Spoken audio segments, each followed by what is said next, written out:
Picture this. You're in your 50s, finally comfortable in your own skin, financially independent and emotionally mature. You meet a man who seems different from anyone you've dated before. He's vulnerable, shares his past traumas, opens up about his emotional wounds. You feel needed, important, like you've finally found someone who truly needs your love and understanding. 6 months later, you're drained, confused, and questioning your own reality. Your bank account has taken hits you never saw coming. Your grown children are worried about you. Your friends have stopped calling because you've canceled plans one too many times to take care of his latest crisis. What happened? You fell into one of the most dangerous traps that older women face in modern dating: the emotionally damaged man who weaponizes his wounds. Welcome back to the Heart Code, where we decode the hidden patterns in relationships that no one else wants to talk about honestly. I'm here to give you the raw, unfiltered truth about modern dating dynamics, especially for women over 40 who deserve to know what they're really dealing with out there.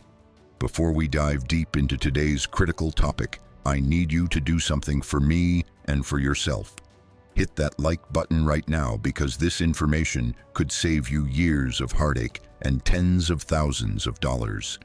Drop a comment below telling me if you've ever encountered a man who used his emotional damage as a weapon. Share this video with every woman over 40 that you care about, because this pattern is everywhere, and most women don't see it until it's too late. Subscribe to this channel and ring that notification bell, because we're building a community of women who refuse to be manipulated, who see through the games, and who protect their peace at all costs. And if you really want to support this channel and help us reach more women with this life-changing information, consider leaving a super thanks. Your support allows us to keep creating content that mainstream relationship advice would never dare to discuss. Now, let's get into the psychology behind why emotionally damaged men are particularly dangerous for older women, and more importantly, how to spot them before they devastate your life. Let's start with a fundamental truth that might make you uncomfortable.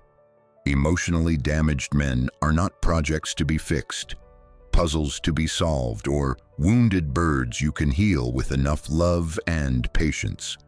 They are adult human beings responsible for their own healing, and when they enter your life without having done that healing work, they don't become your partner, they become your burden. And here's what makes this particularly insidious for women over 40. Society has conditioned you your entire life to be nurturers, caregivers, fixers, and emotional managers for everyone around you. By the time you reach your 40s, 50s, or 60s, these patterns are so deeply ingrained that you might not even recognize when you're being exploited. You think you're being compassionate.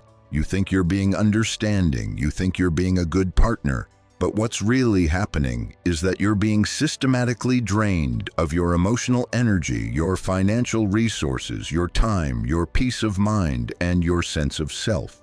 The first danger we need to address is the manipulation that comes disguised as vulnerability. Modern dating advice tells everyone to be vulnerable, to open up, to share their feelings. And that's generally good advice. But there's a massive difference between healthy vulnerability and weaponized vulnerability.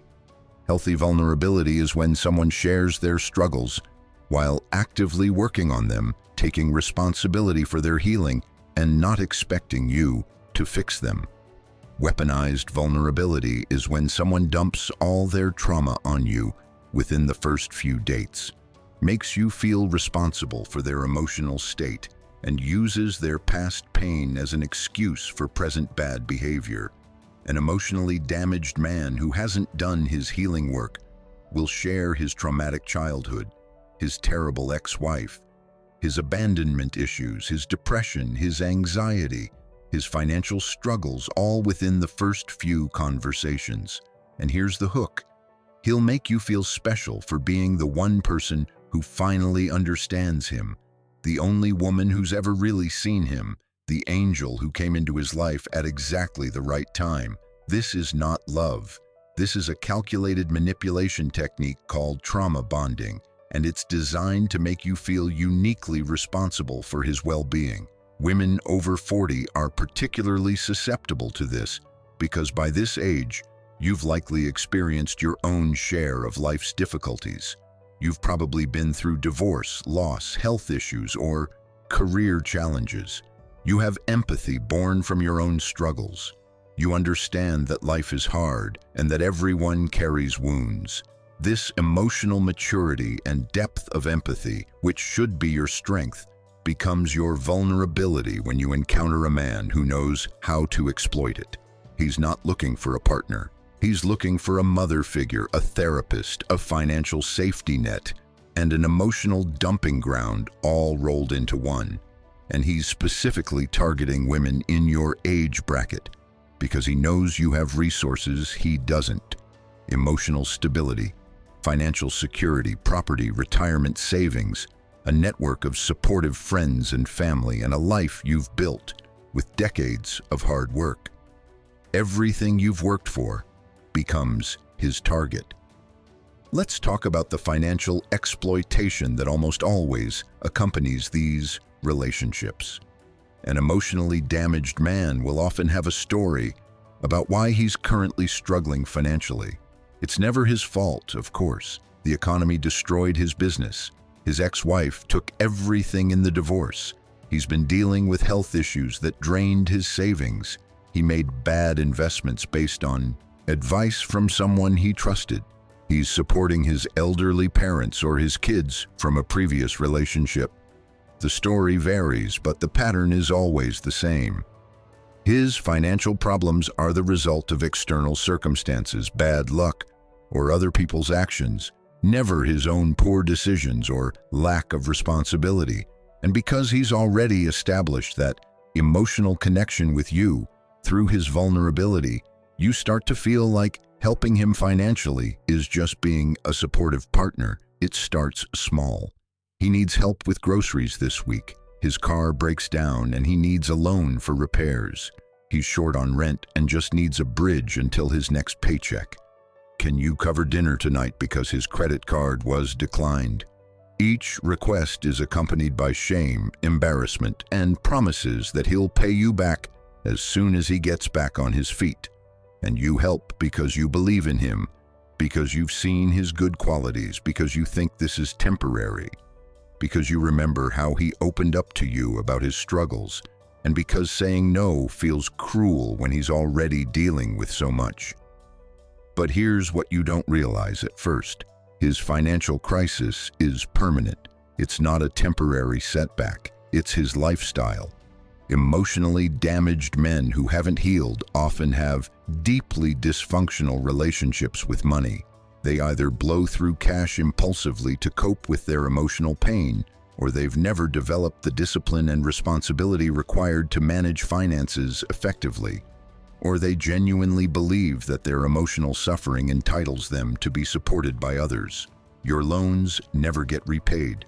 The small requests become large ones.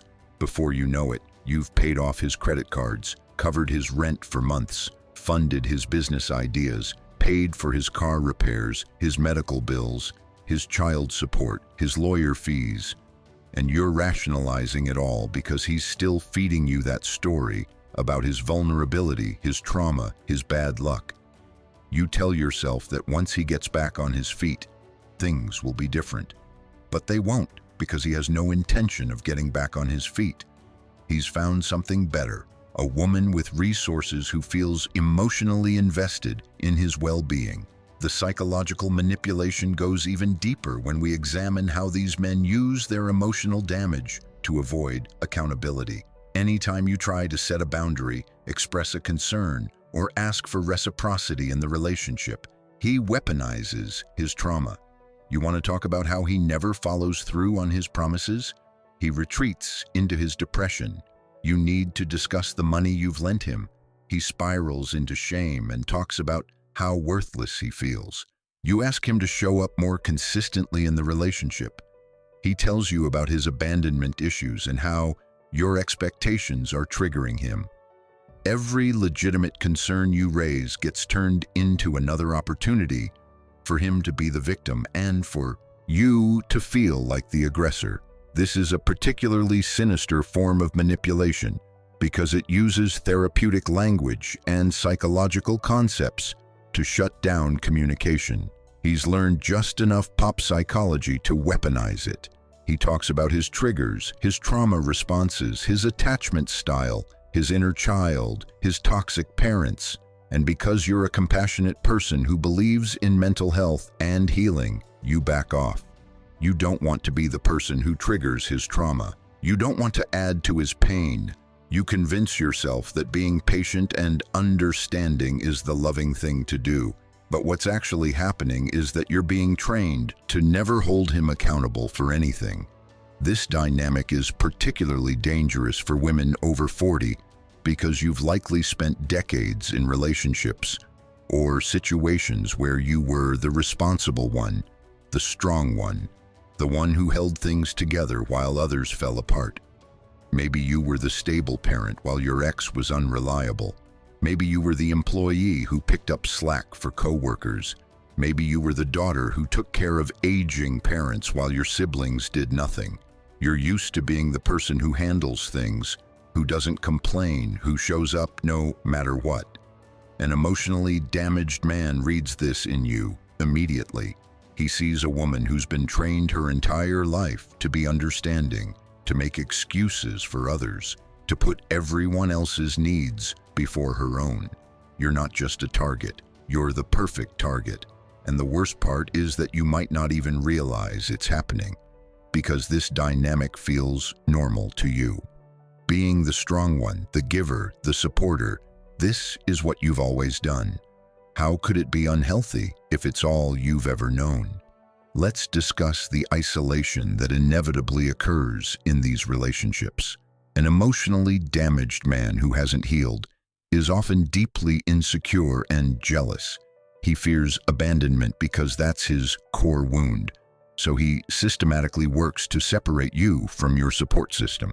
He doesn't do this overtly at first. He doesn't forbid you from seeing your friends or family. That would be too obvious. Instead, he makes it difficult. He has a crisis every time you make plans with friends. He picks fights before family gatherings so you're upset and distracted when you attend. He makes your friends and family uncomfortable with his emotional intensity, his neediness, or his inappropriate behavior, so they start to distance themselves. He's critical of your friends, planting seeds of doubt about their intentions. He monopolizes your time with his endless emotional needs and his constant crises. Slowly, without you fully realizing it's happening, your world shrinks. You see your friends less. You make excuses for missing family events. You stop participating in hobbies and activities you used to enjoy.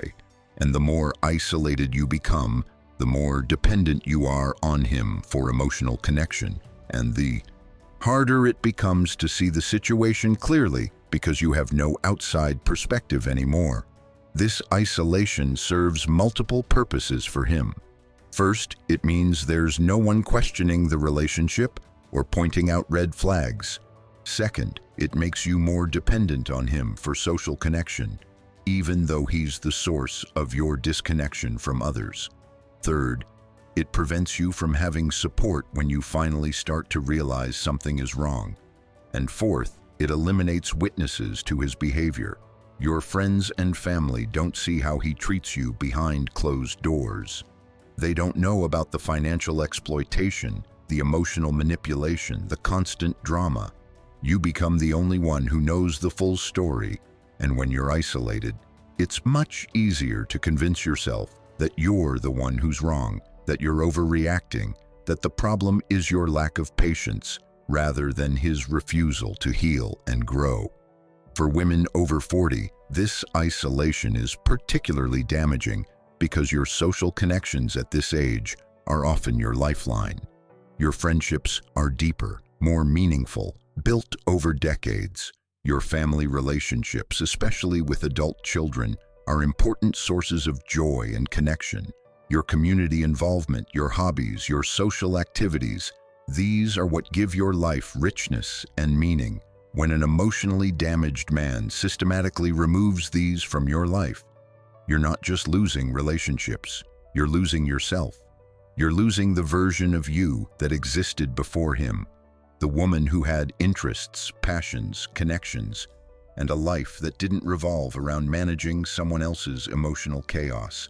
And the cruel irony is that he often frames this isolation as romantic. He wants to spend all his time with you because he loves you so much. He needs you because you're the only one who understands him. The two of you against the world. This isn't love. This is possession. This is control. This is a man ensuring that you have nowhere to turn when you finally realize what's happening. Another critical danger is the way these men distort your perception of reality over time. This is where we enter the territory of gaslighting, but it's often more subtle than the textbook definitions suggest. An emotionally damaged man doesn't necessarily overtly deny things you know to be true, though that can happen. More often, he slowly shifts your sense of what's normal, what's acceptable, what's reasonable to expect in a relationship. He does this through a combination of his emotional displays, his victim narrative, and his strategic use of good behavior intermixed with terrible behavior. You start to accept things you never would have tolerated at the beginning of the relationship. He screams at you during an argument, then cries and apologizes, blaming his trauma. He disappears for days without communication, then love bombs you when he returns, explaining that he needed space to deal with his depression. He makes major financial decisions that affect you both without consulting you, then tells you that your need to be informed about everything is controlling, and reminds him of his ex-wife. He flirts with other women or maintains inappropriate relationships with exes, then accuses you of being jealous and insecure because of your own abandonment issues. Each incident taken alone might seem understandable given his damaged state, but the cumulative effect is that you lose your ability to trust your own judgment. You second-guess your reactions. You wonder if you're being too sensitive, too demanding, too controlling, too jealous, too anything. You start to believe that your expectations are unreasonable, that asking for basic respect and reciprocity is asking too much from a man who's already struggling. You become so focused on managing his emotions and avoiding his triggers that you completely lose sight of your own needs, your own feelings, your own right to be treated well. And this is exactly where he wants you, doubting yourself, blaming yourself, working harder and harder to be understanding enough, patient enough, loving enough to heal him. Except you can't heal him. No one can heal him but himself. And he has no intention of doing that work because being broken is working perfectly for him. It's getting him financial support, emotional labor, sexual access, domestic service, and complete control over another person, all while maintaining the moral high ground because he's the victim of his past trauma. The sexual dynamics in these relationships deserve attention because they're often dysfunctional in ways that older women might not expect. Emotionally damaged men frequently have complicated relationships with sex and intimacy. Some use sex as their primary way of connecting because emotional intimacy is too threatening. Others withhold sex as a form of punishment or control. Some have porn addictions or compulsive sexual behaviors that erode intimacy. Others have erectile dysfunction or low libido from depression and medication, but refuse to address it. Many cycle between periods of intense sexual pursuit and complete withdrawal. What they rarely have is healthy, mutual, emotionally connected sexuality. And because you're a mature woman who understands that sexuality is complex and affected by mental health, physical health, stress, and past trauma, you make excuses for whatever dysfunction is present. He's depressed, so of course his libido is low. He's anxious, so that's why he has performance issues. He's been hurt before, so he needs time to trust. He needs variety because his ex-wife was too controlling about sex. He needs you to initiate all the time because he fears rejection. He needs you never to initiate because it makes him feel pressured. The specifics vary, but the pattern is the same. Your sexual needs are never the priority. Your pleasure is never centered. Your desire for emotional connection during physical intimacy is dismissed as too demanding or too feminine. You're expected to be endlessly understanding about his issues, while he shows no reciprocal understanding for yours. This sexual dysfunction is particularly painful for women over 40, because you're at a stage in life where you might finally feel free from many of the sexual hang-ups of your youth. You know what you want. You're comfortable in your body. You understand that sexuality is an important part of a healthy relationship. You're not interested in settling for bad sex or no sex, but an emotionally damaged man will make you feel like your needs are unreasonable. He'll frame his dysfunctions as your problem to accommodate rather than his issues to address. He might even suggest that your age is the real issue, that you should be grateful for whatever sexual attention he gives you, that women your age should have lower expectations. This is abuse, plain and simple. Your age doesn't disqualify you from healthy sexuality. His damage doesn't entitle him to use or withhold sex as a manipulation tool. Your understanding and patience about his issues doesn't obligate you to sacrifice your needs indefinitely. But in the fog of these relationships, these truths become hard to see clearly. Let's address the children factor, because this adds another layer of complexity for many women over 40. You likely have adult or teenage children from previous relationships. An emotionally damaged man will have one of two approaches to your children, and both are problematic. In the first scenario, he's overly involved with your children, trying to be their friend, their confidant, their substitute father figure. He's competing with you for their affection. He's undermining your parenting decisions. He's creating alliances with your children against you. He's using them to gather information about you or to manipulate you. He might even be creating situations where your children feel sorry for him, where they see him as the victim of your unreasonable expectations, where they start defending him to you. This is particularly devastating because it damages your relationship with your children and makes it even harder to leave the relationship when you realize how toxic it is. Your children might resist your attempts to end things because they've been manipulated into thinking he's not that bad. You're overreacting, or they'll lose this relationship they've formed with him. In the second scenario, he's resentful and jealous of your children. He sees them as competition for your attention, time, and money.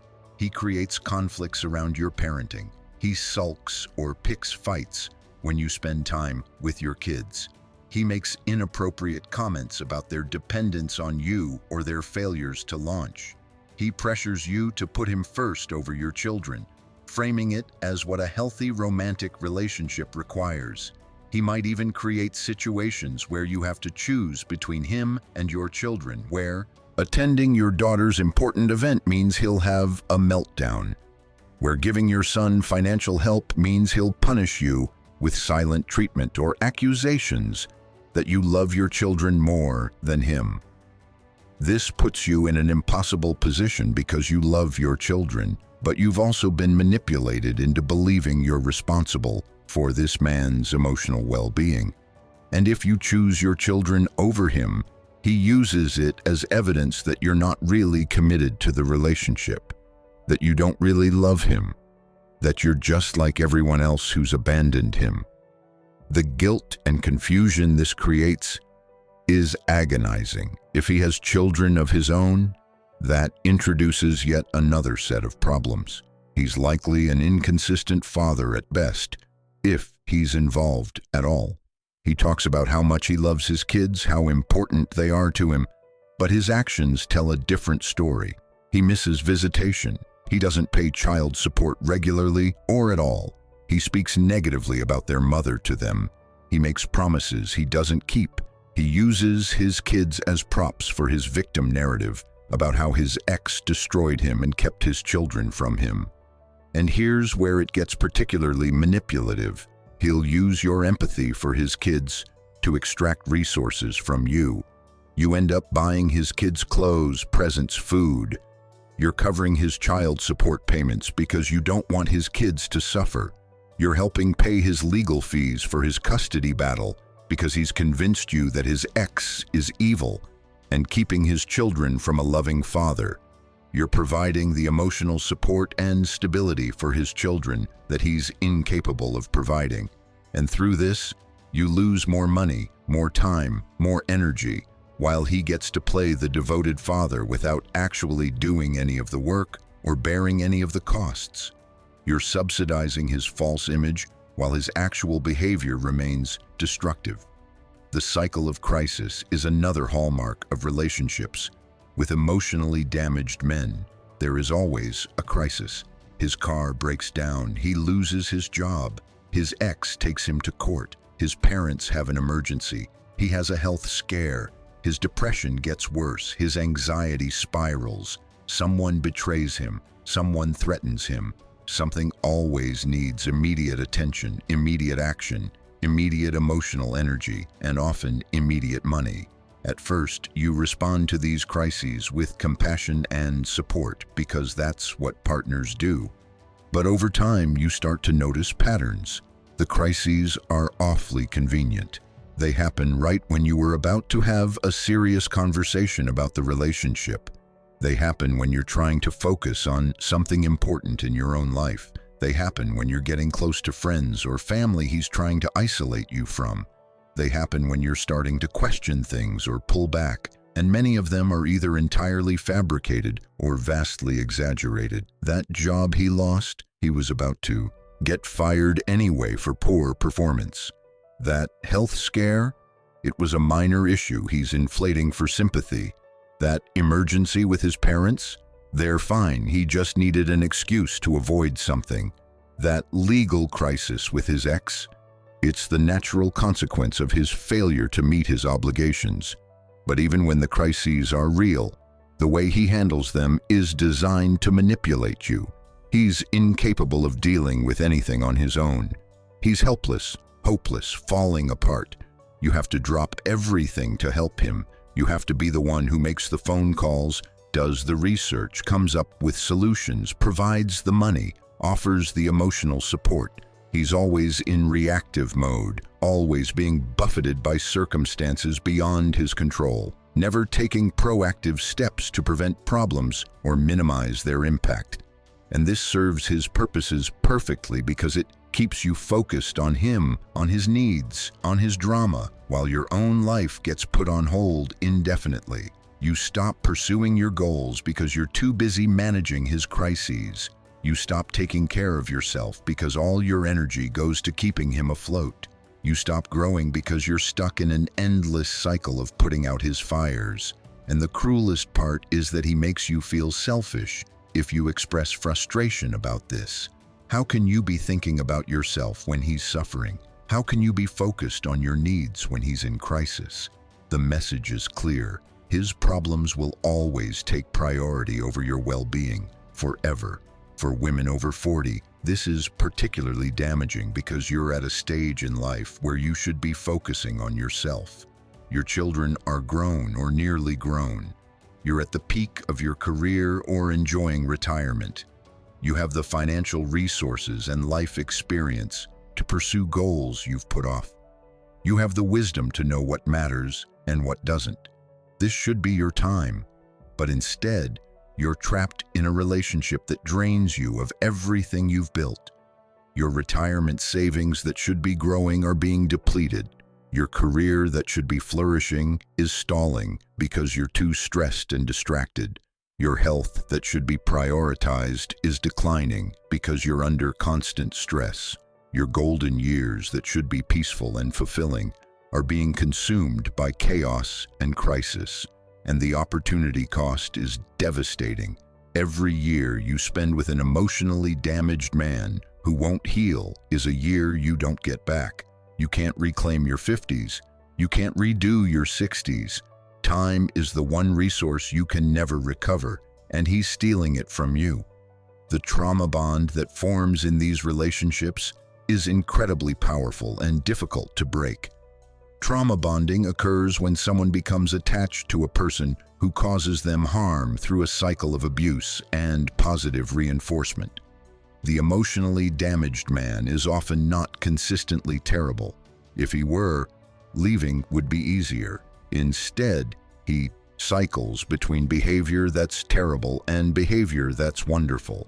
After a crisis, after an outburst, after a betrayal, he becomes the man you thought you fell in love with. He's attentive, affectionate, vulnerable in the right ways, appreciative. He sees his errors. He promises change. He expresses gratitude for your patience. He might even follow through on his promises for a while. And this intermittent reinforcement is more powerful than consistent positive behavior because it creates addiction. You stay not despite the bad times, but because of the good times. Your brain is constantly chasing the high of those moments when he's the man you believe he can be. You tell yourself that the real him is the good version, and the bad behavior is just his trauma talking. If you can just be patient enough, loving enough, understanding enough, the good version will become consistent. This is a fantasy.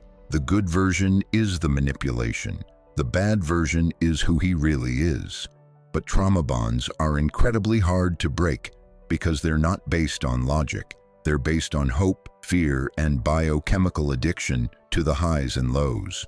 For older women, trauma bonds are complicated by your history and your investment in the relationship. You might be thinking about how this could be your last chance at love, how dating at your age is difficult, how you don't want to be alone. You've invested so much time, money, and emotional energy into this relationship. You've made sacrifices. You've defended him to friends and family. You've structured your life around him. Walking away means admitting to yourself that it was all a mistake, that you were manipulated, that you wasted precious years and resources. The sunk cost fallacy keeps you stuck. You think that leaving now means all that investment was for nothing, so you keep investing more, believing that eventually it will pay off. But this is gambling logic. The money you've lost at the casino doesn't increase your chances of winning. The years you've spent with the wrong person don't make him right for you. The pain you've endured doesn't entitle you to future happiness with him. Every day you stay is another day lost, another resource depleted, another piece of yourself eroded. The investment is already gone. You can't get it back. All you can do is stop investing more. Let's talk about the particular danger of the emotionally damaged man who's been through therapy but hasn't actually healed. This is perhaps the most sophisticated version of this manipulation because he has all the language, all the insights, all the right things to say. He can talk about his attachment wounds, his childhood trauma, his patterns. He can identify his triggers and his maladaptive coping mechanisms. He might even be currently in therapy, which makes him seem like he's actively working on himself. But here's what you need to understand. Knowing about your problems is not the same as fixing them. Understanding your patterns is not the same as changing them. Being able to articulate your trauma is not the same as healing from it. This man can give you a detailed explanation of why he does the destructive things he does, but he keeps doing them anyway. He can cry about his pain and his awareness of how he hurts you, but nothing actually changes. He uses his therapy language to seem self-aware and committed to growth, but it's all performance. The therapy speak becomes another manipulation tool. He can't follow through on his promises because of his attachment issues. He can't respect your boundaries because of his abandonment trauma. He can't be financially responsible because money represents security he never had. Every destructive behavior has a therapeutic explanation that's supposed to make it understandable and therefore forgivable. This is particularly dangerous for educated, psychologically aware women over 40 because you value emotional intelligence and you believe in the power of therapy and personal growth. You meet a man who can talk the talk, who seems self-aware, who's in therapy, and you think you've found someone different from the emotionally unavailable men you've dated before. But self-awareness without change is manipulation. Therapy without transformation is performance. He's learned to use the language of healing to avoid actually healing. And because you believe in the process, because you trust that someone in therapy is working on themselves, you give him infinite patience and infinite chances. You wait for the change that never comes because he's not actually doing the work. He's just learned how to talk about the work in ways that keep you invested. The financial devastation that often results from these relationships deserves more detailed attention because it's one of the most concrete and lasting harms. Women over 40 often have significant assets: home equity, retirement accounts, savings, investments. You've spent decades building financial security. You've been responsible, made sacrifices, planned for your future. An emotionally damaged man can destroy this in a remarkably short time. It starts with small loans and helping out, as we discussed. But it escalates. He needs to be added to your lease, so he has housing stability, and suddenly he's living in your space without contributing to rent or expenses. He needs to borrow your car, and then it's getting wrecked or impounded or used as collateral for a loan. He needs you to co-sign something because his credit is destroyed from his past trauma, and now you're legally responsible for his debts.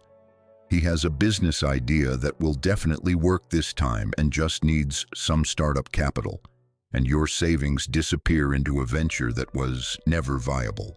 He can't work because of his mental health issues, so you're supporting him entirely. He needs you to pay off his debts so you can start fresh together, and you're draining your retirement accounts to clear balances he'll just run up again. The financial abuse becomes more overt over time.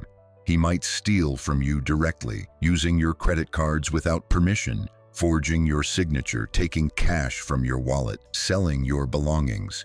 He might commit fraud in your name, opening accounts, taking out loans, making large purchases that you don't discover until it's too late.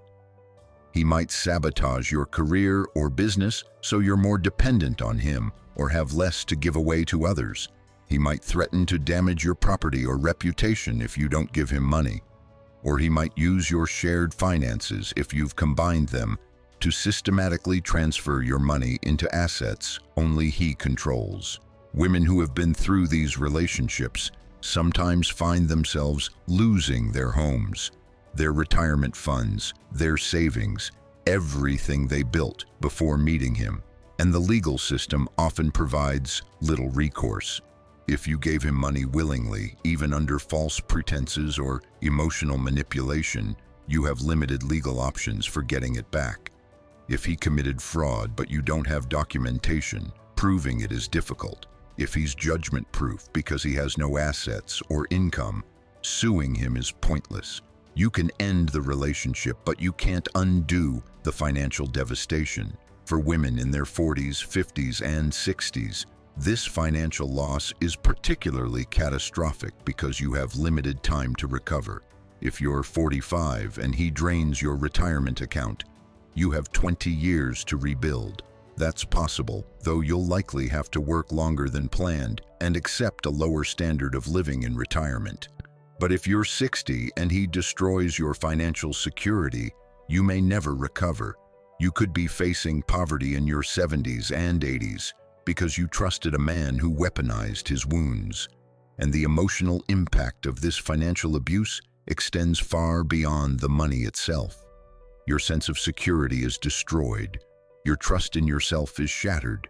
Your dreams for your future are gone. You might have to work when you plan to retire. You might have to downsize your home or move in with family. You might have to accept help from your children, reversing the parent-child dynamic. The shame and embarrassment can be overwhelming. How do you explain to your kids that you lost everything to a man who manipulated you? How do you face friends who warned you about him? How do you reconcile the financially savvy woman you were with the woman who let herself be exploited? This shame keeps many women silent about what happened to them, which allows these men to move on to their next victim without consequences. The health impacts of these relationships are severe and often long-lasting. Chronic stress from living in constant crisis mode, from financial strain, from emotional manipulation, from the cognitive dissonance of loving someone who harms you, this takes a massive toll on your body.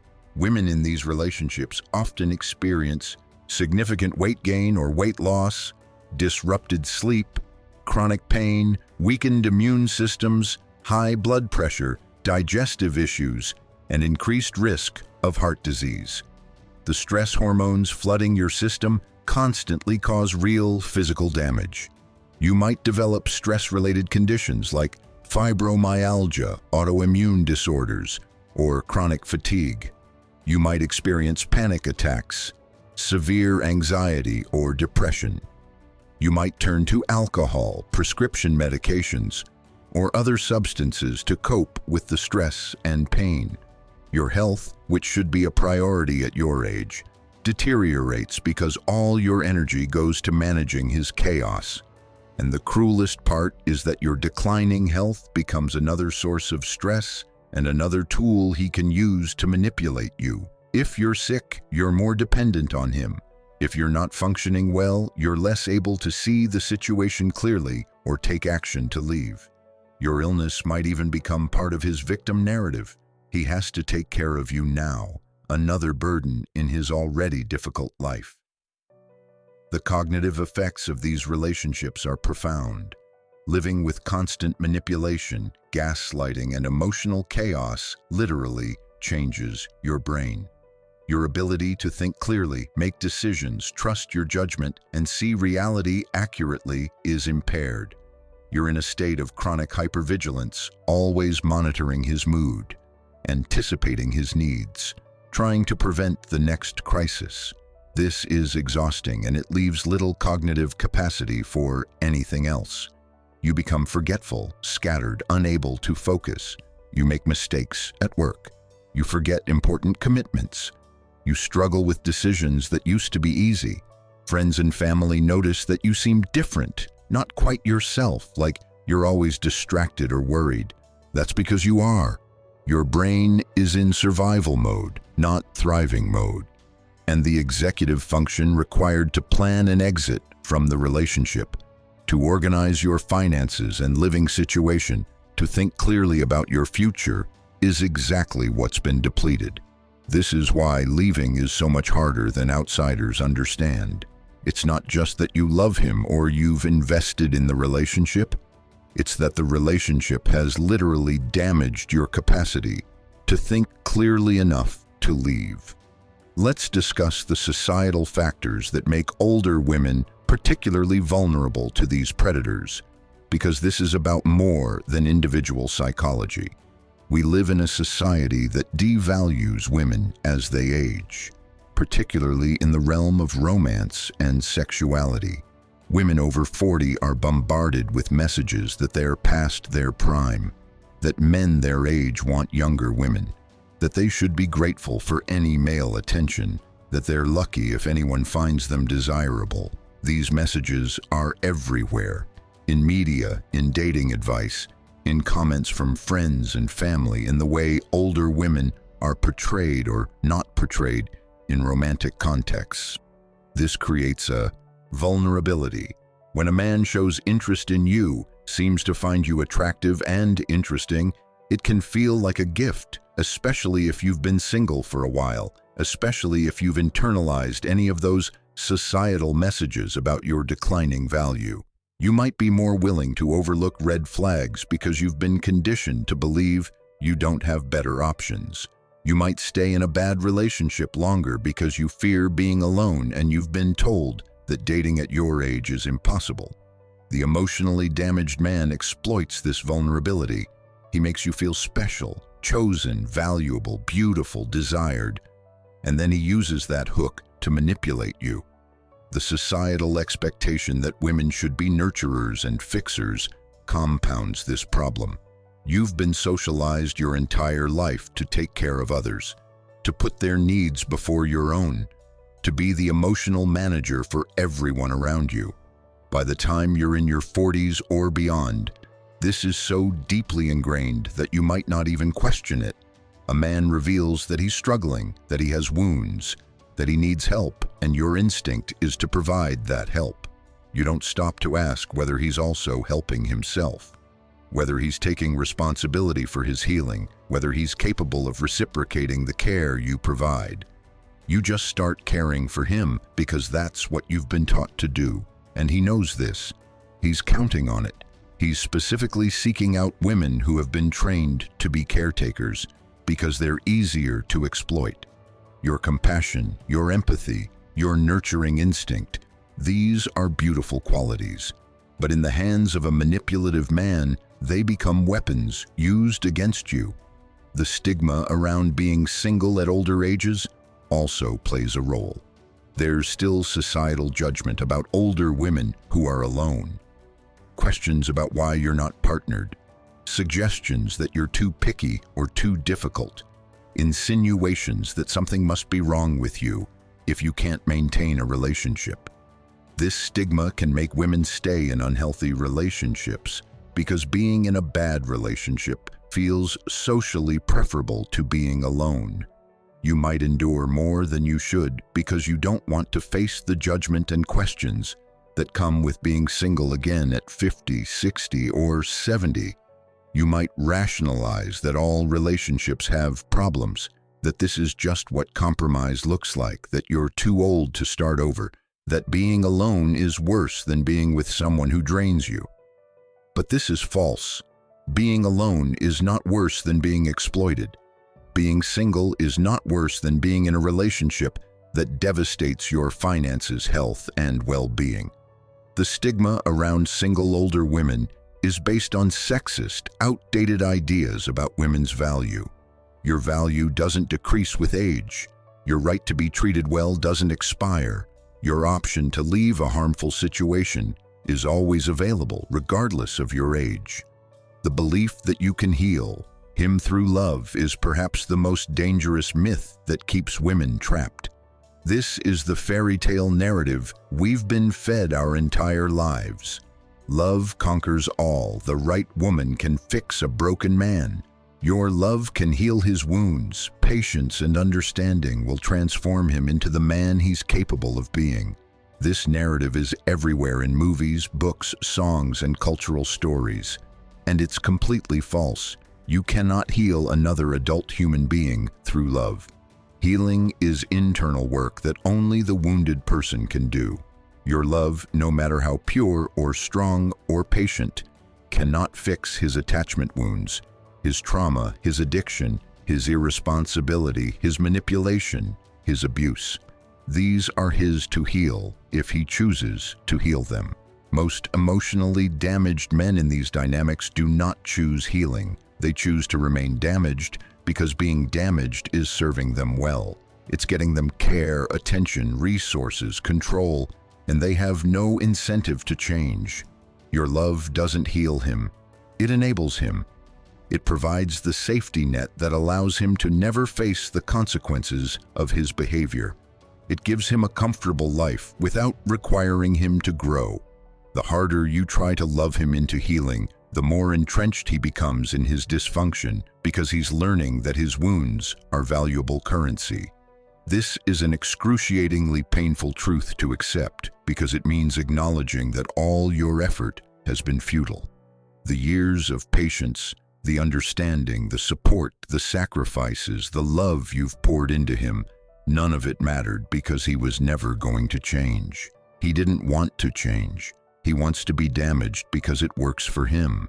And accepting this truth means letting go of the fantasy of who you thought he could become and seeing clearly who he actually is.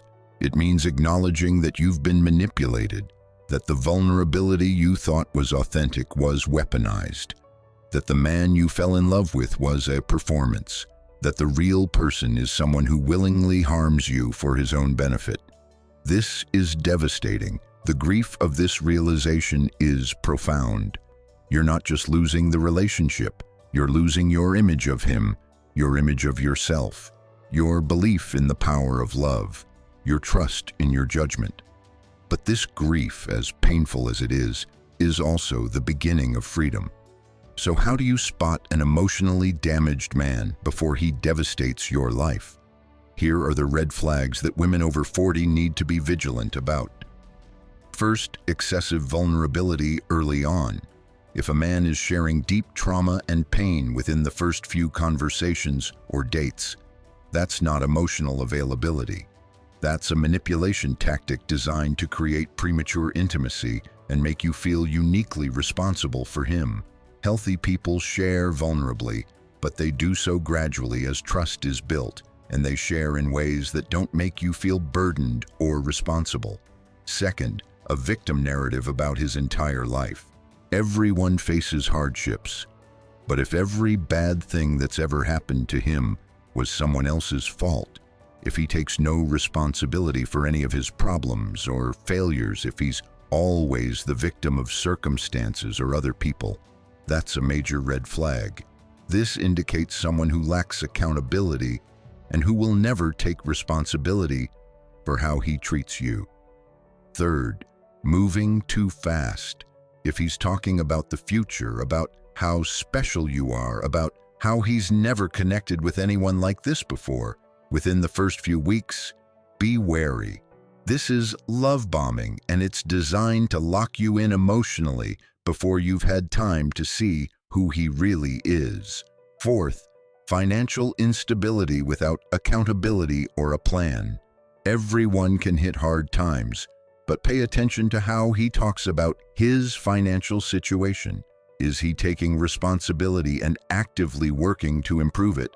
Or is he making excuses, blaming others, and seeming to expect that you or someone else will solve it for him?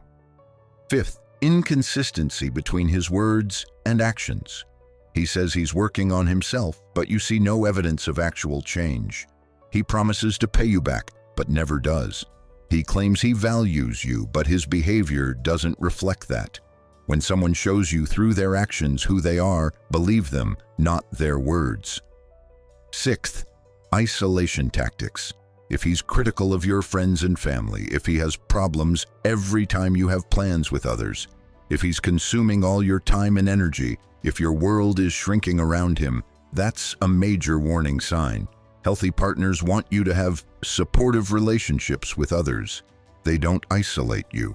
Seventh, using his mental health or trauma as an excuse for bad behavior.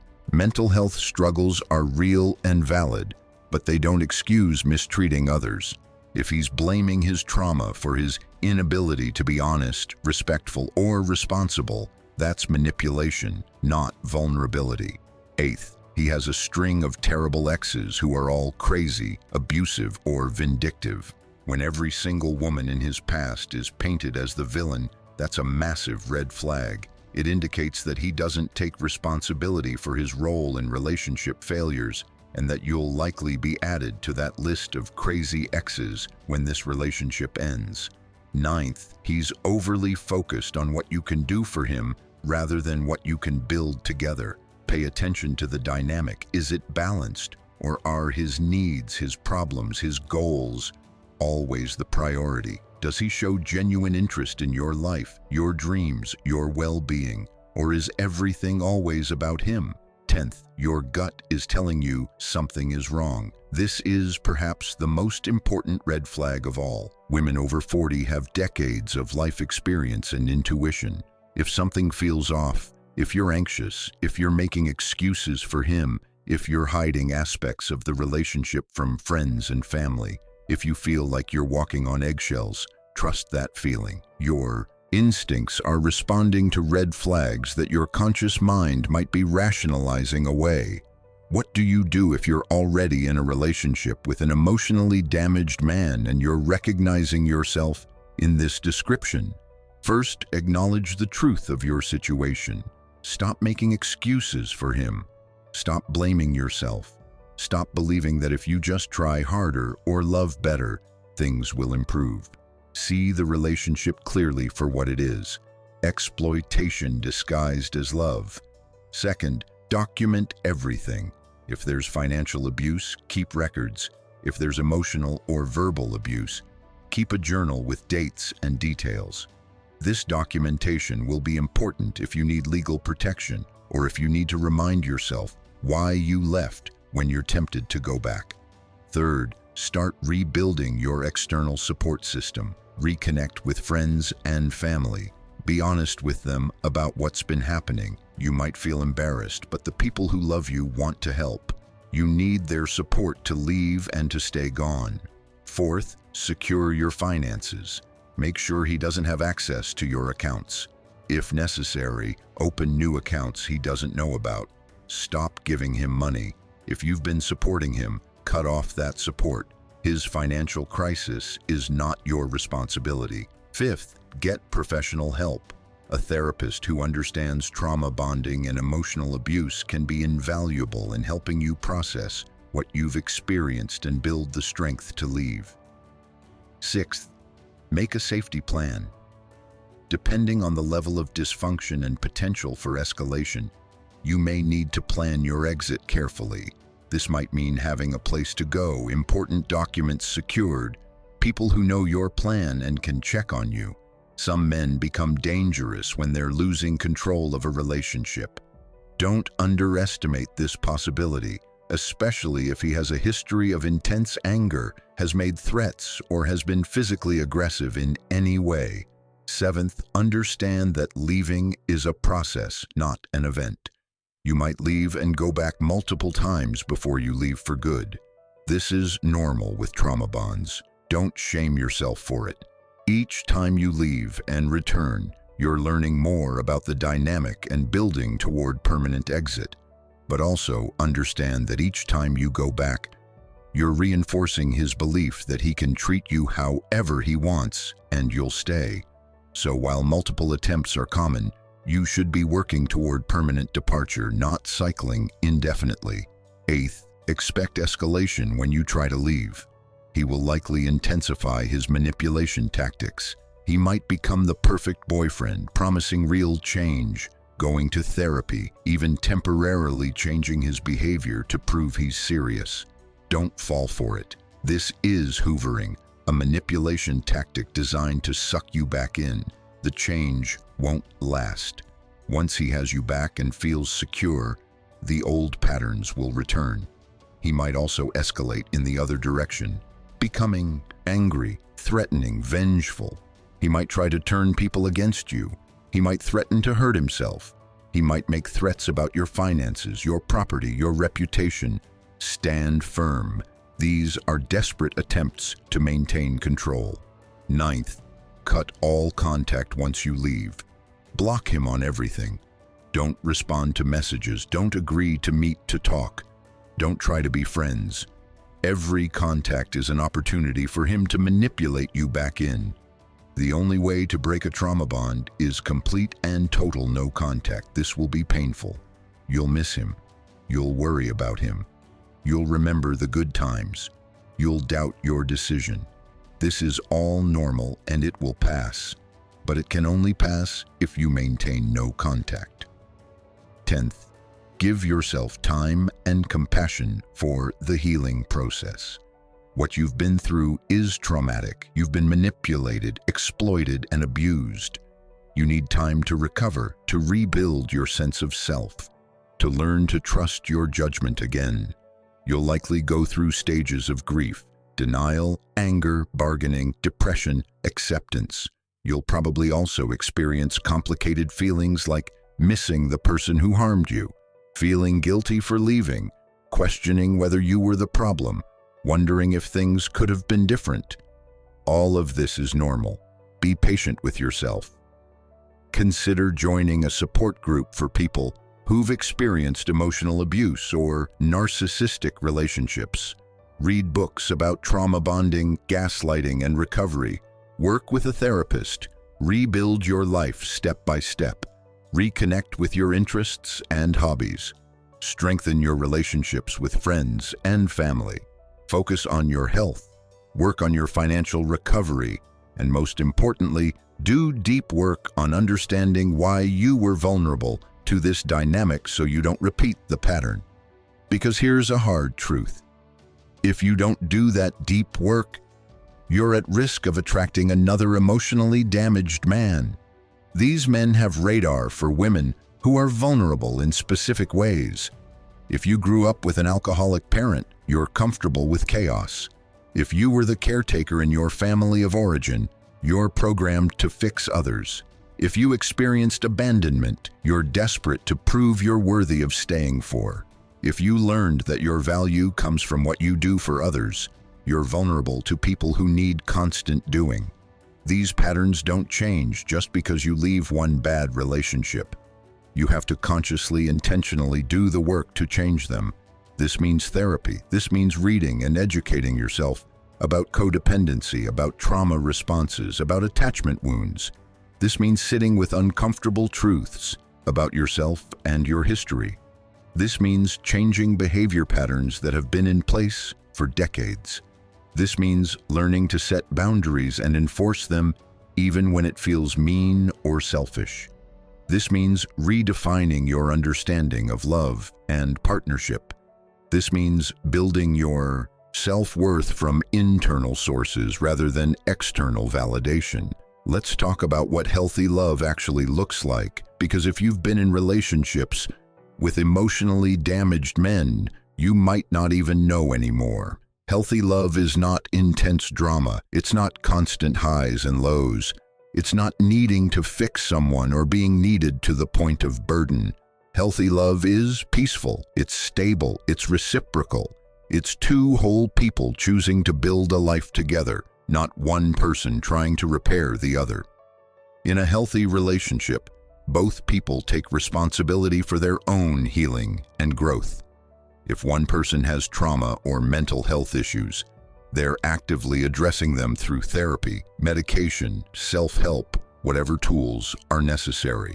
They're not expecting their partner to be their therapist or their savior. In a healthy relationship, vulnerability is shared gradually and appropriately, not weaponized for manipulation.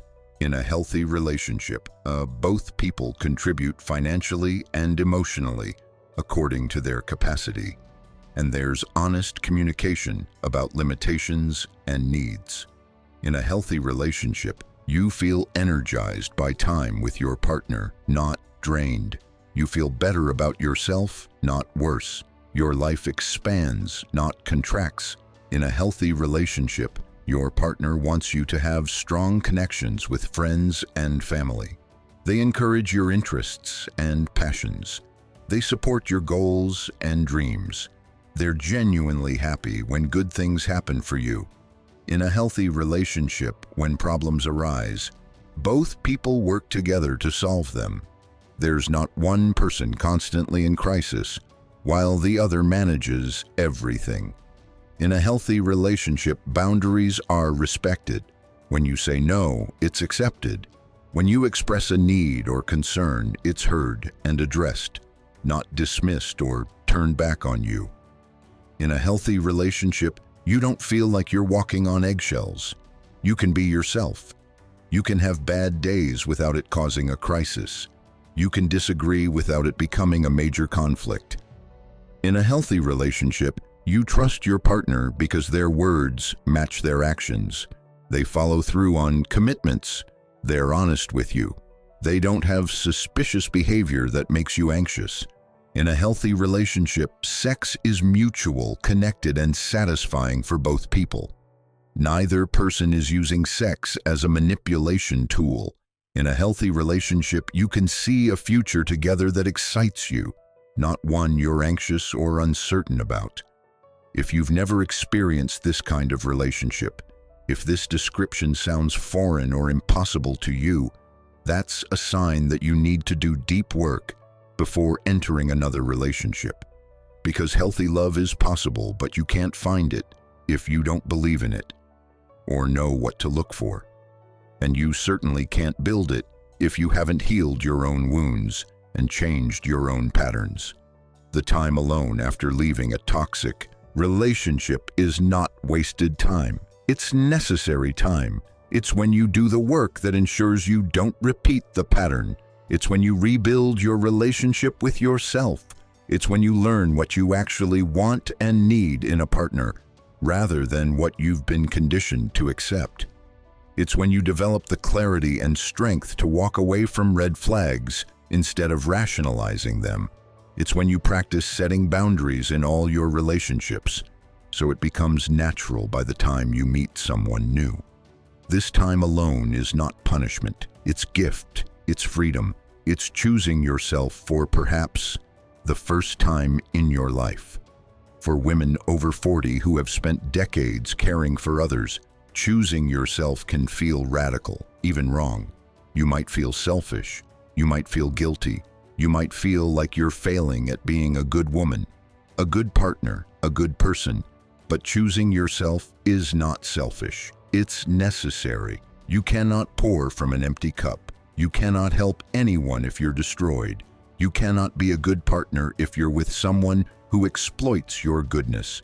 Choosing yourself means choosing your health, your financial security, your peace of mind, your future. It means choosing to spend your precious time with people who reciprocate your care rather than exploit it. It means choosing to invest your energy in yourself and in relationships that actually nourish you. This is not selfish. This is survival. This is wisdom. This is finally understanding that you matter, that your needs are important, that your life is valuable, that you don't exist to be used by others. The grief of leaving, even when you know the relationship was toxic, can be overwhelming. You're grieving multiple losses simultaneously. You're grieving the relationship itself, even though it was harmful. You're grieving the person you thought he was. You're grieving the future you imagined. You're grieving the time and resources you invested. You're grieving your image of yourself as someone who helps people heal. You're grieving the belief that love conquers all. You're grieving your trust in your own judgment. This grief is heavy and it comes in waves. Some days you'll feel strong and clear about your decision. Other days you'll doubt everything and want to go back. This is normal. Grief is not linear. Healing is not linear. You'll have good days and bad days. You'll have moments of clarity and moments of confusion. The key is to keep moving forward even when it's hard, even when you're not sure, even when you're tempted to go back. Because here's the truth, it doesn't get better with him. It only gets worse. Every month, every year you spend with an emotionally damaged man who refuses to heal is a month or year that your situation deteriorates. Your finances get worse. Your health gets worse. Your options narrow. Your strength diminishes. The best time to leave was when you first saw the red flags. The second best time is right now. Let's address the question of whether these men can change. This is important because it keeps many women stuck. You want to believe he can change because if he can, then maybe you're giving up too soon. Maybe you're the one who lacks compassion. Maybe you're abandoning him when he needs you most. So let's be clear. Yes, people can change. Emotionally damaged men can heal, but healing requires several non-negotiable elements. First, the person must acknowledge that they have problems that need addressing. Not surface acknowledgement where they admit issues to manipulate you, but deep, genuine recognition that their behavior and patterns are harmful and need to change. Second, they must take full responsibility for their healing. No one can heal them but themselves. They must be willing to do the hard work of therapy, self-reflection, behavior change, whatever it takes. Third, they must actually do the work consistently over a long period of time. Reading a self-help book or going to 3 therapy sessions is not healing. Real healing takes years of consistent effort. Fourth, they must demonstrate changed behavior, not just changed talk. Words are easy. Behavior change is hard, and that's what matters. Here's the reality. Most emotionally damaged men who are in relationships with women they're exploiting do not meet these criteria. They might acknowledge problems, but they don't take responsibility. They might start therapy, but they don't stick with it. Or they manipulate the therapy to avoid real change. They might talk about change, but their behavior remains the same. They're comfortable with how things are because being damaged is working for them. They have no incentive to change as long as you're there, providing care, resources, and stability. And here's the key insight. If they do change, it will likely be after you leave, not while you're still there enabling them. Sometimes men don't face their dysfunction until they lose everything: the relationship, their living situation, their financial support, their emotional safety net. Sometimes hitting rock bottom is what finally motivates change. But you cannot be the person who creates that rock bottom while staying in the relationship. You cannot push him to heal while also catching him when he falls. Your presence prevents the consequences he needs to experience. So the question is not whether he can change. The question is whether you're willing to sacrifice more of your life, waiting for a change that probably won't come, and if it does come, will likely only happen after you leave. The answer to that question should be no. You've already sacrificed enough. Your life is too precious, your time too limited, your resources too valuable to spend on someone else's potential. You deserve actual love, actual partnership, actual reciprocity, not the promise of these things at some undefined future point, if you just keep giving and hoping. And even if he does eventually change, it doesn't obligate you to stay or to come back. His healing journey is his own. You don't have to be part of it. You especially don't have to be part of it if participating means sacrificing your own well-being. You can wish him well from a distance while protecting yourself and building a life that's actually good for you. The anger phase of healing is important to discuss because many women try to skip it. After you leave, after the initial grief and confusion, you'll likely hit a phase of intense anger. You'll be angry at him for what he did. You'll be angry at yourself for not seeing it sooner, for staying too long, for ignoring red flags, for losing time and money and peace. You'll be angry at society for conditioning you to be a caretaker, for devaluing women as they age, for romanticizing the damaged man. You'll be angry at friends and family who warned you and you didn't listen. You'll be angry at people who didn't warn you when they should have. This anger is healthy and necessary. It's your psyche's way of protecting you, of ensuring you don't go back, of burning away the trauma bond. Don't suppress this anger. Don't shame yourself for it. Don't try to skip to forgiveness before you've fully felt your rage. Anger is information. It's telling you that boundaries were violated, that you were harmed, that what happened was not okay. Listen to that anger. Use it as fuel to maintain no contact, to do your healing work, to rebuild your life.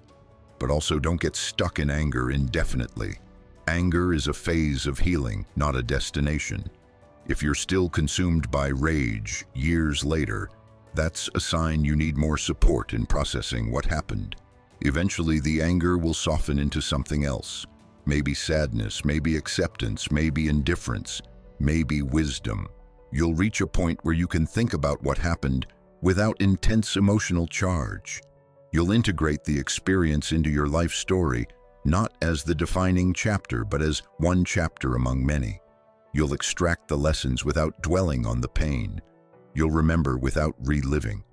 This is the goal: to move through the anger, to process it fully, and then to let it go so it doesn't consume the rest of your life. Because the greatest victory is not staying angry at him forever. It's healing so completely that he becomes irrelevant to your emotional landscape, a person who once harmed you but no longer has any power over your peace. Rebuilding your life after one of these relationships is a process that deserves attention and intention. You're not just moving on from a breakup, you're recovering from trauma, from exploitation, from systematic dismantling of your sense of self and security. This requires more than time. It requires active healing work. Financially, you may need to rebuild. This might mean working with a financial advisor to assess the damage and create a recovery plan. It might mean taking on extra work or cutting expenses to replenish savings. It might mean accepting that your retirement will look different than you planned. This is painful, but it's also empowering. Every dollar you save, every debt you pay off, every financial goal you reach is proof that you're recovering, that you're taking back control, that you're building security that no one can take from you again. Make your financial recovery a priority, even if it means sacrifices in other areas. Your future self will thank you. Emotionally, you'll need to rebuild your sense of self. Who are you outside of that relationship? What do you enjoy? What are your values, your boundaries, your goals? These might seem like simple questions, but after years of your identity being subsumed by someone else's chaos, they can be hard to answer. Start small. What makes you feel good? What drains you? What do you want more of in your life? What do you want less of? Begin making choices based on these answers. Say yes to things that energize you and no to things that deplete you. This is how you rebuild. Small choice by small choice, small boundary by small boundary, small act of self-care by small act of self-care. Over time, these small things accumulate into a life that's actually yours, that actually serves you, that actually makes you happy. Socially, rebuild your connections. Reach out to friends and family you've been distant from. Be honest about why you pulled away and that you want to reconnect. Most people who love you will be happy to welcome you back. Join groups or activities related to your interests. This serves multiple purposes. It expands your social circle. It reminds you who you are outside of romantic relationships. And it fills your time with positive activities that crowd out rumination and temptation to contact your ex. Consider volunteering for causes you care about. This can be particularly healing because it allows you to use your nurturing instincts in ways that are bounded and appropriate, where you help but don't get exploited, where your care makes a difference but doesn't destroy you. Finding healthy outlets for your caring nature is important because those instincts aren't bad. They were just directed at someone who weaponized them. Physically, prioritize your health. The stress of the relationship likely took a toll on your body. Now is the time to address that. Get medical checkups you've been putting off. Work with doctors to manage any stress-related conditions that developed. Develop an exercise routine that you actually enjoy, not as punishment but as celebration of what your body can do. Focus on nutrition, on feeding yourself well, on treating your body with respect. Get adequate sleep. Spend time in nature. These might seem like small things, but they're profound acts of self-care after years of neglect. Your body carried you through that relationship. It held the stress, absorbed the trauma, kept you functioning through impossible circumstances. Honor that. Treat your body with gratitude and care as it heals alongside your heart and mind. And finally, do the deep psychological work. Work with a therapist who specializes in trauma and recovery. Process what happened to you. Understand the family of origin issues that made you vulnerable. Identify the patterns you need to break. Develop new relationship models and expectations. Learn to set boundaries and enforce them. Build your self-worth from internal sources. Challenge beliefs about your value, about what you deserve, about what love should look like. Read books about codependency, about narcissistic abuse, about trauma bonding, about healthy relationships. Educate yourself so thoroughly that you could spot a manipulative man from a mile away. Become the woman who knows her worth, who trusts her judgment, who walks away from red flags without hesitation, who would never again tolerate being treated the way you were treated. This transformation is possible. Women do it every day. You can do it too, but it requires commitment, time, and support. Don't try to do it alone. Don't try to skip steps. Do the work fully and properly so that this pattern truly ends with this relationship. As we close out this deep dive into the hidden dangers of emotionally damaged men for older women, I want you to really sit with this information. I want you to think about your own relationships, past and present. Are you currently with someone who fits these patterns? Have you been with someone like this before? Are you recognizing your mother, your sister, your friend in this description? This information is powerful, but only if you use it. Only if you act on it. Only if you let it change your life. If you're in a relationship like this right now, please understand that it's not going to get better on its own. You know what you need to do. It's terrifying and painful and complicated, but staying is more terrifying, more painful, and more complicated in the long run. Every day you stay is another day of your precious life lost. Every dollar you give him is a dollar you don't get back. Every piece of yourself you sacrifice is a piece you have to fight to reclaim. You deserve so much better than this. You deserve peace, you deserve reciprocity, you deserve partnership. You deserve love that doesn't hurt. And that starts with you choosing yourself, protecting yourself, and walking away from anyone who treats you as less than you are. Before you go, I need you to do several things. First, hit that like button right now. This video needs to reach every woman over 40 who's either in a relationship like this or at risk of entering one. The algorithm will only spread this message if you engage with it. Second, drop a comment below. Tell me if this resonated with you. Tell me if you've experienced this pattern. Tell me if you've successfully left a relationship like this and what helped you. Your story in the comments might be the thing that finally convinces someone else to leave. Your experience matters, and sharing it helps other women. Third, share this video. Send it to your friends, your sisters, your mother, your daughters, your co-workers. Share it on your social media. Send it in private messages to women you're worried about. Get this information out there because knowledge is power, and women need this knowledge. Fourth, subscribe to this channel and turn on notifications. We're creating content that tells the truth about relationship dynamics that mainstream advice glosses over. We're building a community of women who see clearly, who refuse to be manipulated, who protect each other by sharing hard truths. Be part of that community. And finally, if this video has helped you, if it's given you clarity or validation or the courage to make a change, please consider supporting this channel with a super thanks. Creating content like this that goes against mainstream narratives, that tells uncomfortable truths, that might actually save women from devastating relationships. This isn't easy work. It's controversial. It risks backlash, but it's necessary.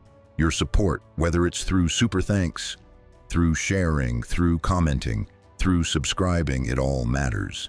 It all helps us reach more women with this critical information.